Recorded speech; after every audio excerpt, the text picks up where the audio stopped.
Este es el castillo de Conway. Eduardo I de Inglaterra ordenó levantar esta poderosa fortaleza a finales del siglo XIII, con el fin de mantener el recién conquistado territorio del norte de Gales. Conway representa quizás el culmen en la construcción de castillos medievales. Incluso hoy se yergue imponente.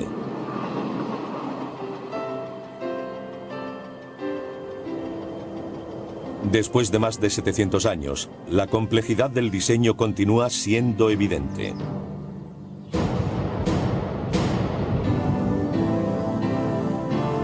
Inmensas murallas, torres que sobresalen, almenas en la parte superior y entrada altamente fortificada. Conway es solo uno más de los cientos de castillos que salpican el paisaje europeo. Su aspecto puede variar según su fecha y lugar. Pero todos los castillos son polifacéticas maravillas de la construcción. Es complejo porque debe servir para muchas funciones. Debe ser opresivo y a la vez defensivo.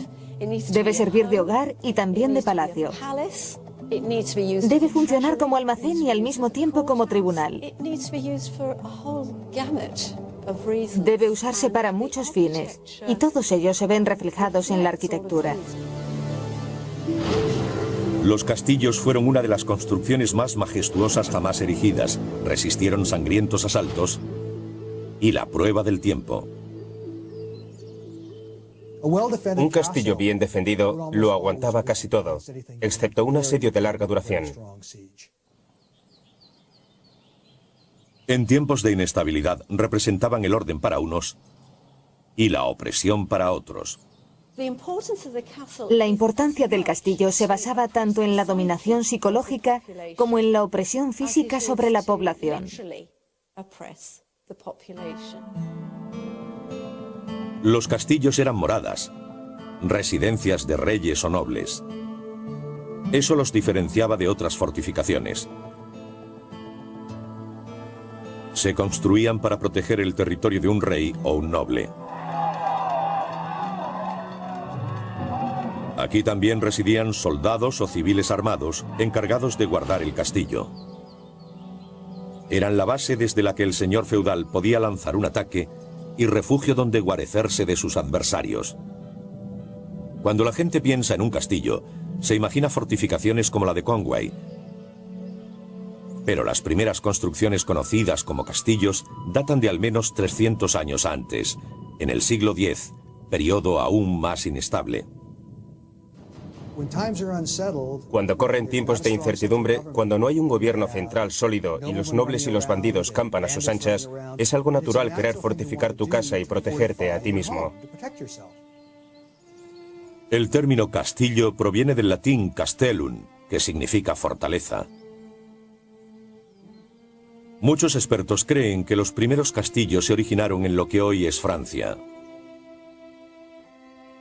Después de la caída del Imperio Romano en el siglo V, Europa se había convertido en un lugar muy peligroso, con gobiernos débiles e ineficaces, con invasiones constantes de vikingos, árabes, bereberes y en ocasiones de algún vecino molesto. Esta turbulenta atmósfera propició el origen del feudalismo, un sistema en el que los reyes cedían territorios a los señores, quienes a cambio les juraban fidelidad. Estos señores feudales, a su vez, cedían pequeñas parcelas de su territorio a otros nobles menos poderosos, quienes a su vez les prometían lealtad. Eran los caballeros, la clase guerrera del sistema feudal, que en pago por las cesiones prestaba un servicio militar a sus señores.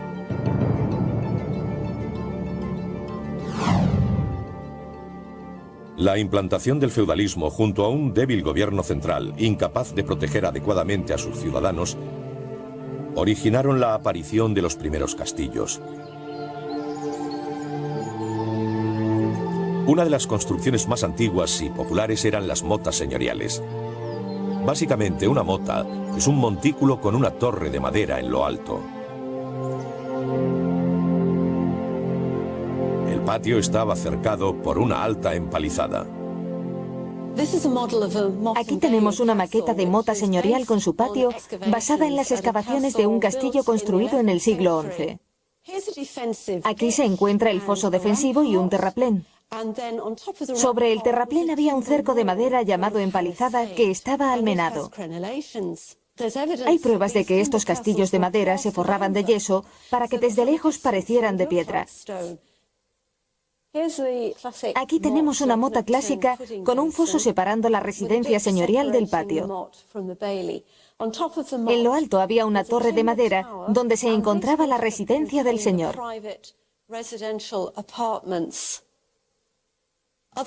Otras construcciones estaban destinadas a servir de establos, talleres, almacenes y lugares de cría de diversos tipos de animales, como pollos.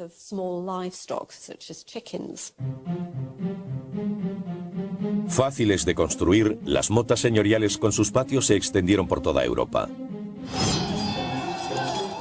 Guillermo, duque de Normandía, venció al rey inglés Haroldo II en la batalla de Hastings en el año 1066 y se hizo con la corona inglesa.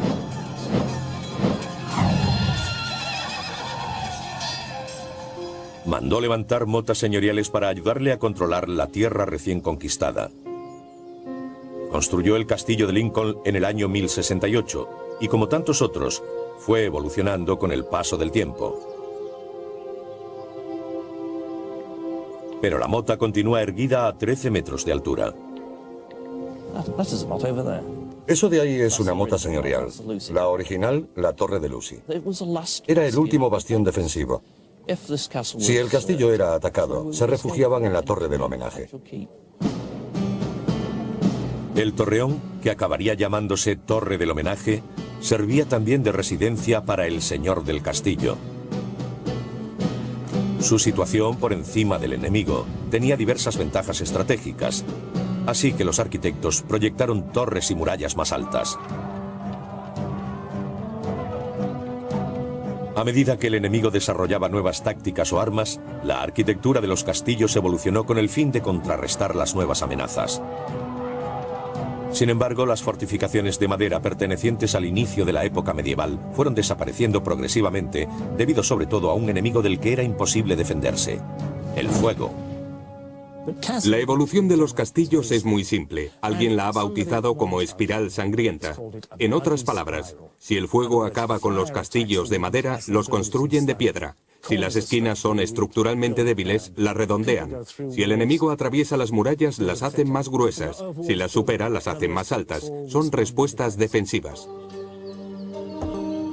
A medida que avanzaba la Edad Media, también lo hacía la arquitectura de los castillos. Las estructuras de madera y tierra dieron lugar a fortificaciones mucho más complejas. Las construcciones de piedra dominaban todo el paisaje agrícola y con frecuencia a los habitantes del entorno. A veces se habla de lo hermoso de la fuerza. Se tiene la idea de una construcción con fosos de gran anchura, muros increíblemente altos y gruesos y fortificaciones de aspecto impenetrable para el enemigo. Ahí reside la belleza de los castillos. Pero la auténtica belleza se encuentra en la forma en que fueron construidos. Piedra y sudor, argamasa y músculos unidos para crear estructuras de aspecto imperecedero.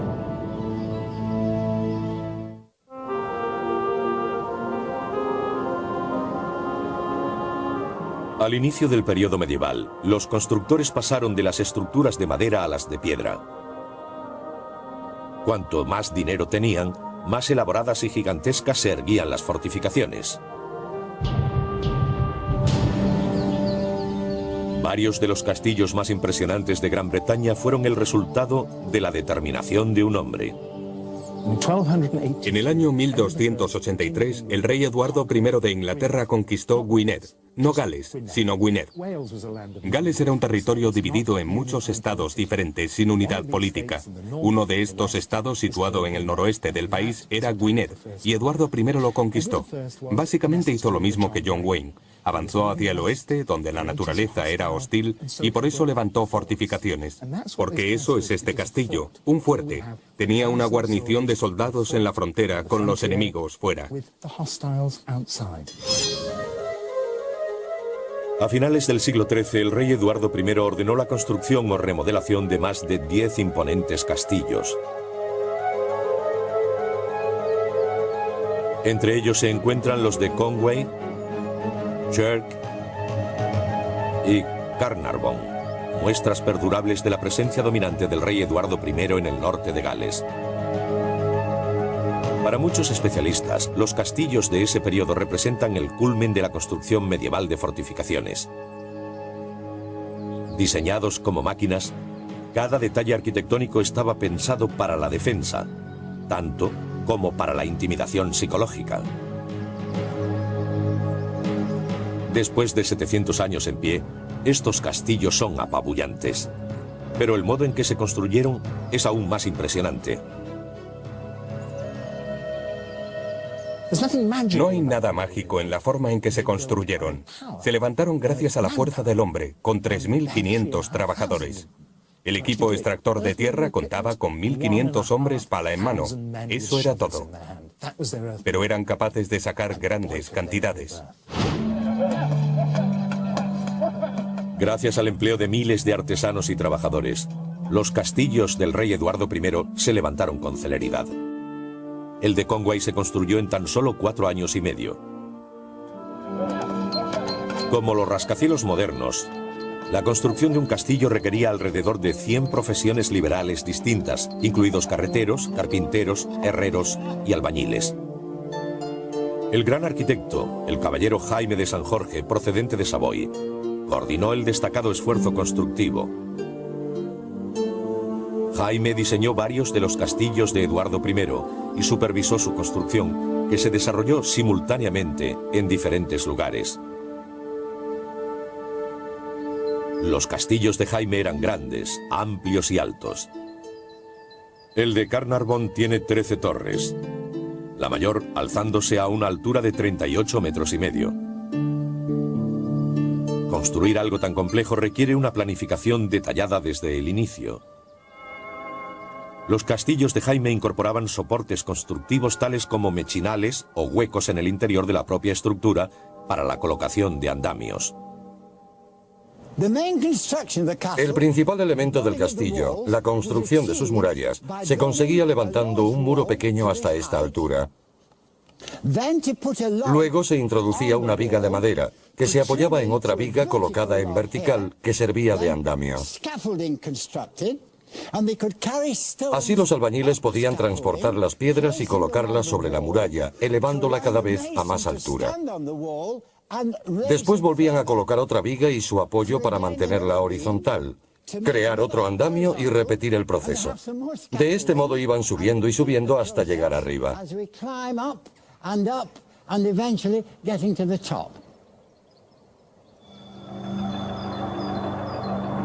Las murallas en Carnarvon, que tienen entre 2 y 2,5 metros de espesor, se levantaron construyendo 2 paredes paralelas de piedra, rellenando el espacio intermedio con mortero formado por piedras más pequeñas y escombros.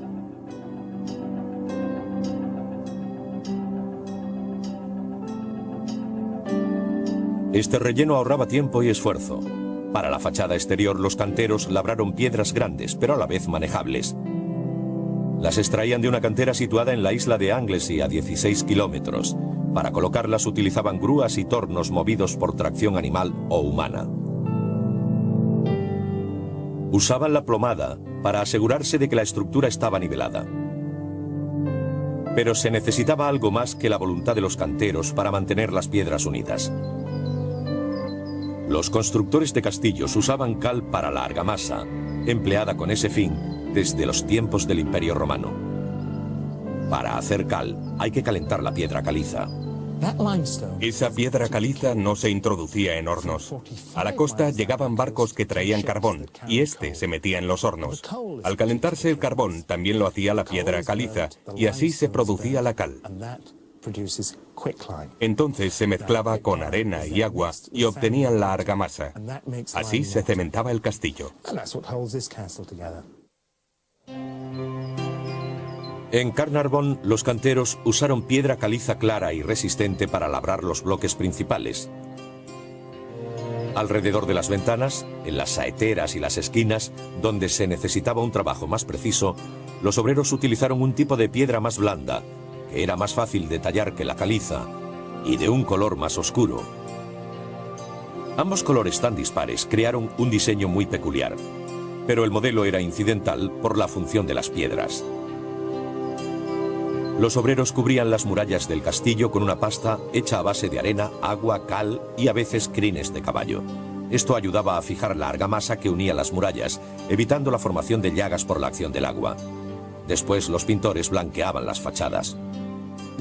La mayoría de estos castillos sombríos, grises y fríos que vemos hoy en día tenían en realidad una resplandeciente belleza. Es muy interesante ver que el interior de los castillos era enyesado y pintado igual que hacemos ahora con nuestras casas. Los castillos eran construcciones de un valor multimillonario, y así lo parecían entonces. Otra sorpresa. La Edad Media no era tan oscura como se cree. Todos los castillos tenían cristales en las ventanas. Solemos imaginarnos los castillos como algo oscuro y frío, pero al igual que las iglesias, todos los castillos tenían ventanas acristaladas. El cristal medieval se hacía de forma muy sencilla. Se cogía vidrio fundido con un tubo y se soplaba hasta conseguir una burbuja. Entonces se colocaba esa burbuja en lo que se conocía como mesa de enfriamiento y se enrollaba. Así se obtenía algo parecido a una lata. Después se cortaban ambos extremos de la lata formando un tubo de cristal. Se cortaba por la mitad y ambos lados caían sobre la mesa de enfriamiento. Con este proceso solo se pueden hacer cristales pequeños que se unían con junquillos de plomo.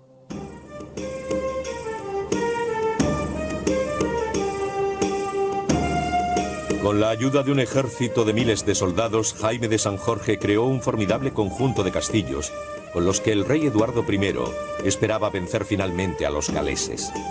Y en gran medida así fue. Pero los castillos de un rey cuestan el rescate de un rey. 13 castillos y 2 guerras fueron el resultado de 7 años y medio de trabajo. 14 años después de haber iniciado este castillo se arruinó. Este concepto debe ser muy extraño para los Estados Unidos, quedarse sin dinero para la defensa, pero ya existía en Gran Bretaña hace 700 años y algunos piensan que es una vieja tradición inglesa que ha perdurado hasta hoy. Los castillos cuestan mucho, pero no eran lo que se puede decir un hogar de tipo medio. Ni había una esterilla ante la puerta. Estaban ideados para mantener al invasor alejado y diezmar a los que trataban de romper sus defensas. Eran máquinas de matar.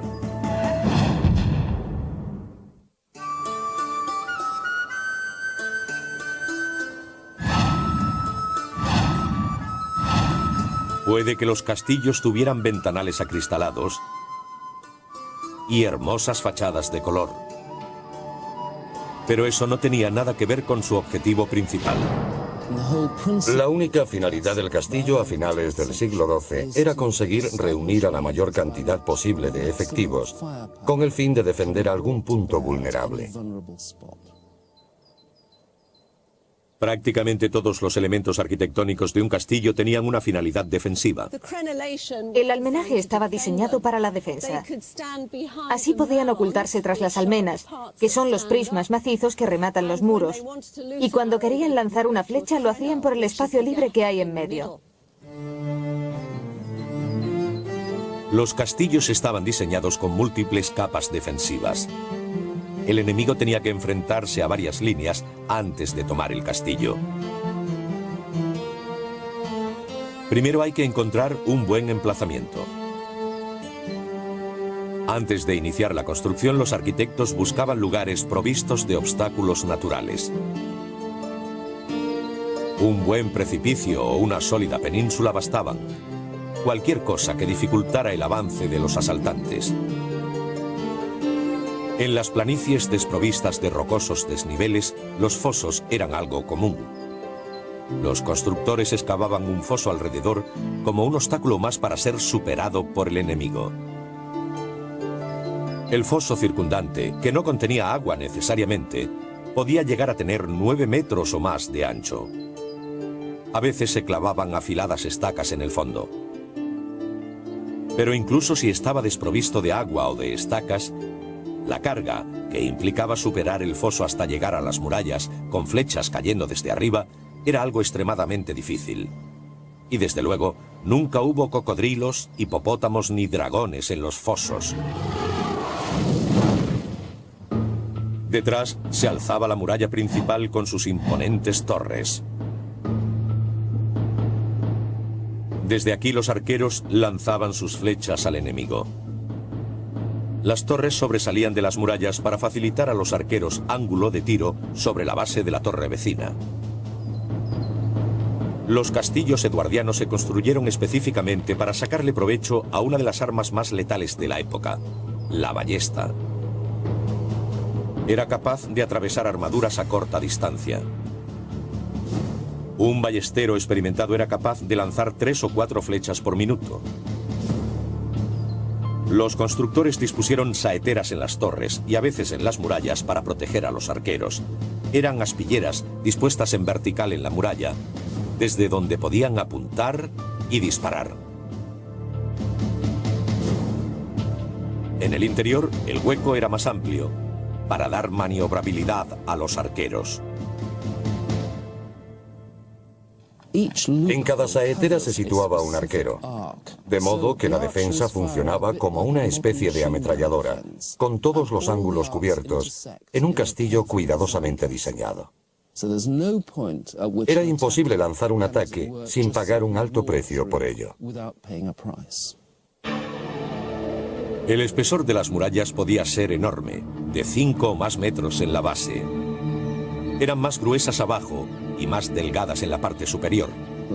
En la base de la fachada del castillo a menudo se ve una masa de piedra. Se llama zarpa. Se lanzaban piedras desde lo alto sobre la zarpa para que se hicieran añicos y se esparcieran los fragmentos sobre los atacantes. Funcionaban como una especie de granada de mano. Para los atacantes solo había 3 formas de superar una muralla: por encima, por debajo o a su través.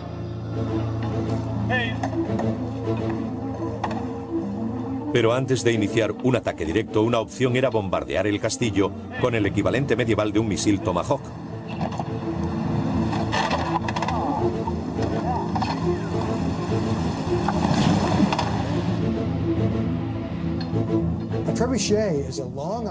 Un almajaneque es un brazo largo con un gran peso en un extremo y una honda en el otro. Se carga la honda con grandes piedras y se usa el contrapeso para lanzarlas contra las murallas. Las piedras se lanzaban contra la parte más alta, la más vulnerable.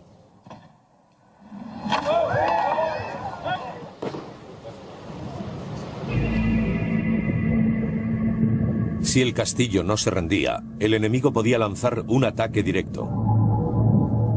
Pero los que se encontraban en el interior contaban con ventaja.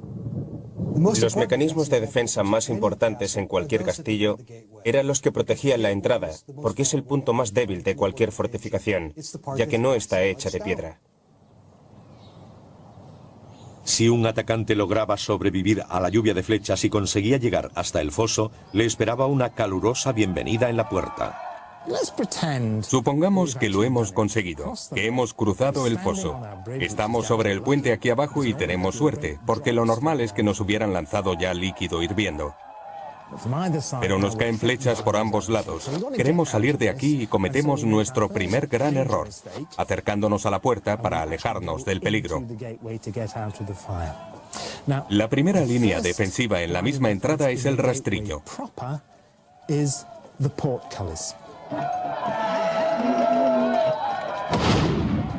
La gente cree que estaban hechos de metal, pero no, normalmente eran de madera.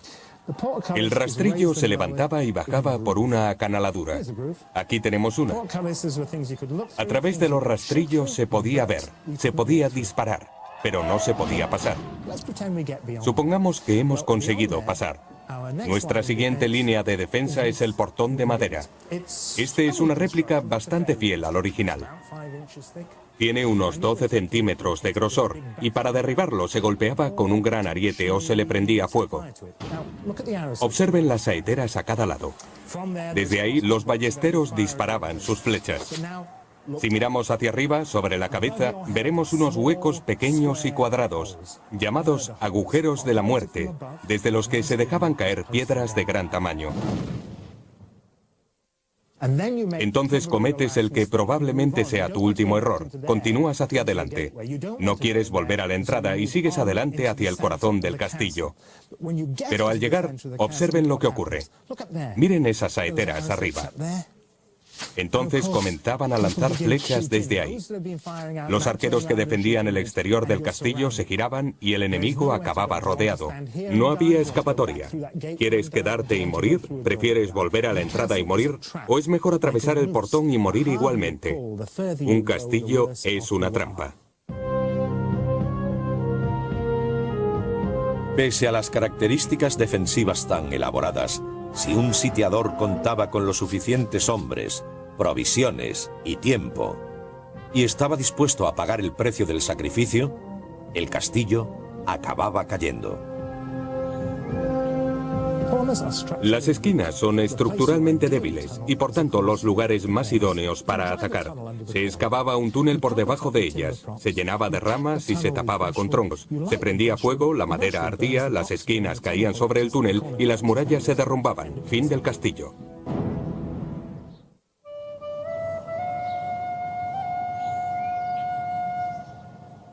El refugio de un hombre era su castillo. O en este caso, el castillo era el hogar de un hombre, y como residencia tenía todo lo necesario: alcobas, baños, comedores, salones y mazmorras. ¿Mazmorras? Mazmorra es una palabra muy interesante.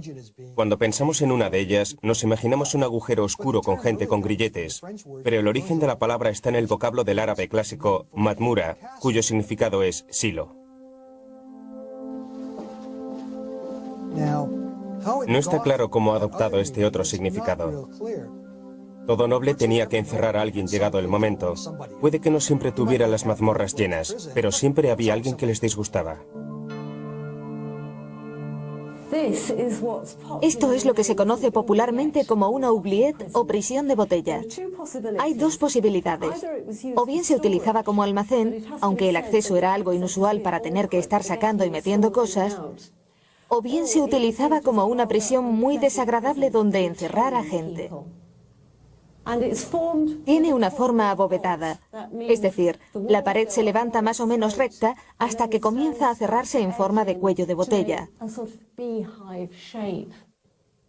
Oubliette viene del francés oublier, que significa olvidar, lo que implica dejar ahí a los prisioneros y olvidarlos para siempre. No creo que eso ocurriera. ¿Por qué querrían dejar ahí a alguien de por vida? Lo retienes para conseguir un rescate. Es un preso político o bien un delincuente, en cuyo caso estará allí hasta que llegue el momento de ser juzgado. El castillo de Cherk alberga una prisión de 2 plantas. La mazmorra está dividida en 2 niveles. El superior tiene una chimenea y es probablemente donde retenían a los cautivos por los que se quería pedir rescate. Personas que querían mantener a salvo porque valían mucho dinero. Podían ser burgueses o prisioneros de guerra. La mazmorra inferior es menos agradable. 15 franceses estuvieron encerrados ahí durante 7 años después de la batalla de Agincourt. La luz entra por 3 pequeñas aberturas, pero incluso a mediodía se está muy oscuro. Suponemos que en el suelo había paja. Estaba siempre a una temperatura constante, unos 13 grados. Además de servir de cárcel, de residencia y de centro económico, el castillo también hacía las veces de tribunal. Los nobles eran la ley del lugar. Y aunque puede que los acusados no pasaran demasiado tiempo encerrados antes del juicio, el interrogatorio previo bien podía implicar la tortura. La tortura significaba mantener a alguien con vida el máximo tiempo posible e infligirle tanto dolor como se pudiera sin matarlo. Creo que el potro debía su notoriedad a que se le podían hacer muchas cosas a alguien cuando estaba sobre él. Le estiraban los miembros, lo tenían con el cuerpo estirado y en esa posición lo podían quemar, apalear o cortar.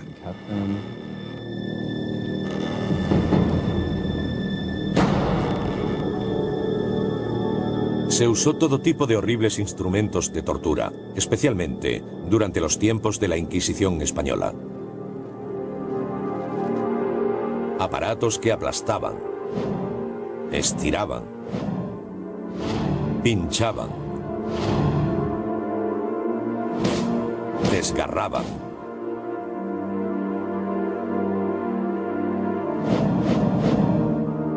Y que infligían dolor en cualquier parte del cuerpo. Pero el extremo al que llegaba la tortura, al menos en la Alta Edad Media, ha sido enormemente exagerado en libros y películas. La tortura era un medio aceptado para sacar información. Aunque en todo castillo hay un letrero que dice «Esta es la cámara de tortura», creo que es algo exagerado.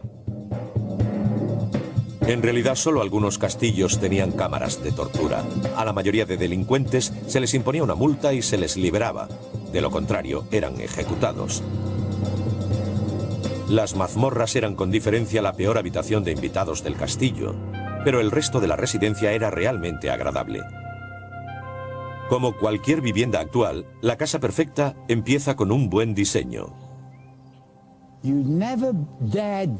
Nadie se atrevía a construir un castillo que no tuviera suministro de agua. Allí tenemos una ría de agua salada, pero resulta que a 10 metros hay un manantial. Si no estuviera ahí, no habría castillo. El pozo excavado sobre el manantial tiene una profundidad de 27 metros y suministraba agua al castillo. Si el castillo sufría un asedio, no resistiría mucho sin agua potable. Algunos tenían cisternas para recoger el agua de lluvia. Pero si no era atacado, ¿por qué beber agua si se puede tomar cerveza? Este era el centro de toda la vida social y de diversión que tenía lugar en el castillo. Todo ocurría aquí. El rey quiere que todos acudan al salón de banquetes. Imaginemos cómo sería un banquete. Supongamos que hay una hoguera aquí y otra allí. A lo largo de una valla de madera hay una gran mesa para el rey, la reina y sus acompañantes. Estos muros de aquí estarían cubiertos de banderas e insignias. Aquí hay más mesas largas para los soldados. Mientras, los sirvientes corren hacia la cocina para traer carne, pollo, ternera, venado, cerdo, pescado, ganso y pato. Comienzan a las 5 y 3 horas después siguen comiendo. Ahora son las 8 y la música comienza a sonar desde aquí. Los sirvientes corren de un lado a otro trayendo más vino y cerveza. La noche es fría, pero aquí hay un agradable fuego. Los estómagos están llenos de carne, pollo, ternera y venado, y continúan bebiendo vino y cerveza. Es medianoche y el rey dice, ya es hora de ir a la cama porque volveremos a repetir esto mañana y mañana y mañana. Había un banquete cada noche mientras el rey estaba aquí.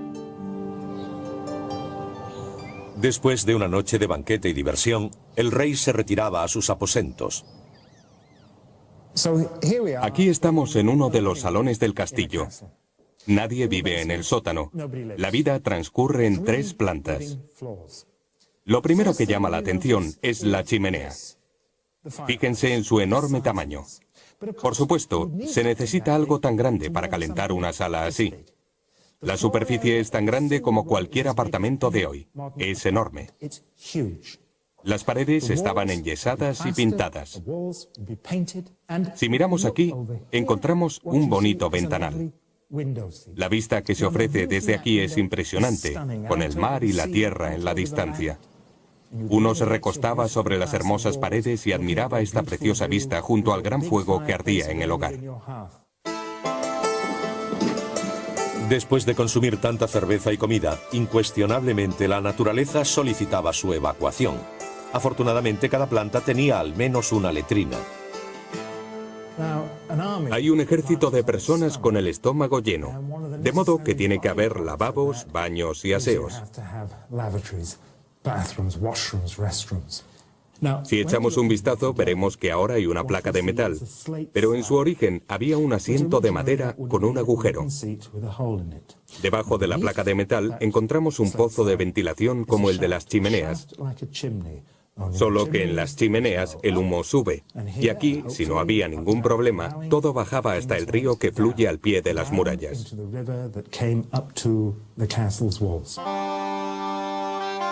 Mientras que otras ventanas del castillo tenían cristal, el hueco de ventilación de la letrina no. Esto no evitaba que los gases amoniacales nocivos salieran del pozo de ventilación. De modo que aunque no fuera letal, sí que desprendía un pestilente olor, y era muy frío en invierno. Estas comodidades solo mejoraron con el tiempo. En el siglo XV la nobleza adinerada se debatía entre levantar castillos u opulentos palacios. El entorno político, junto a la aparición de nuevos métodos de hacer la guerra, llevó paulatinamente al declive de los castillos, pero no antes de que se levantaran algunos de los edificios más impresionantes de todos los tiempos.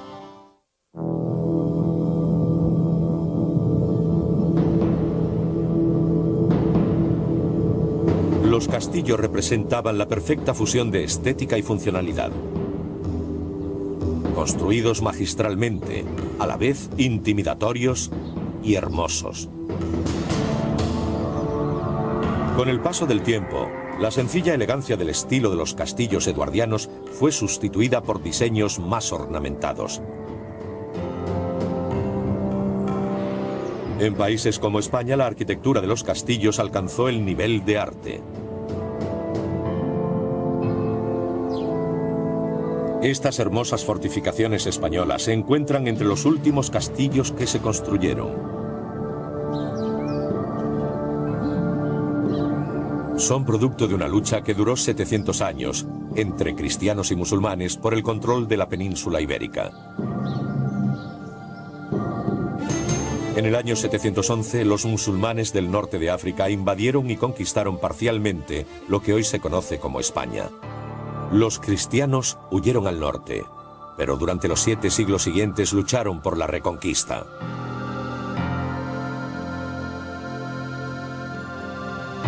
A medida que fueron recobrando lentamente su territorio, también levantaron cientos de castillos. Castilla debe su nombre a las numerosas fortificaciones que un día salpicaban el paisaje. Aquí incluso los castillos cristianos muestran una influencia árabe. Uno de los más espléndidos es el Alcázar de Segovia. El Alcázar es una verdadera demostración del poder real. Era una forma de decirle al pueblo que vivía en el campo: el rey es quien manda. Asomado a un precipicio creado sobre la confluencia de 2 ríos, el Alcázar domina el campo circundante. Este castillo se inició en el siglo XII, pero su construcción duró mucho tiempo, toda la Edad Media, desde el siglo XII hasta el XVI. Y fue obra de los reyes cristianos que tuvieron aquí la corte.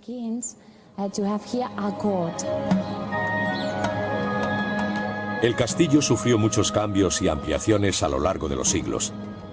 En un país habitado por cristianos y musulmanes, el Alcázar exhibe una mezcla de ambas influencias culturales. Aquí la fortificación se unió a la ornamentación. Parte de los trabajadores eran musulmanes, pero vivían en este reino. Se llamaban mudéjares. Un mudéjar era alguien que tenía la religión, la cultura y la lengua musulmanas, pero que vivía entre cristianos.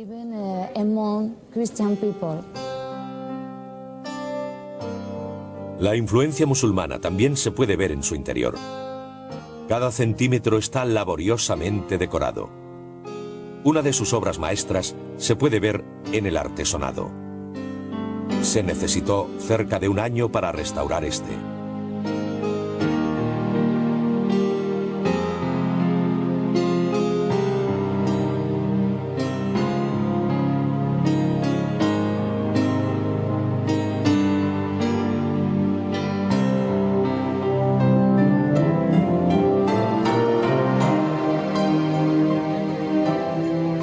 arquitectos y estrategas pasaron siglos perfeccionando la funcionalidad de los castillos,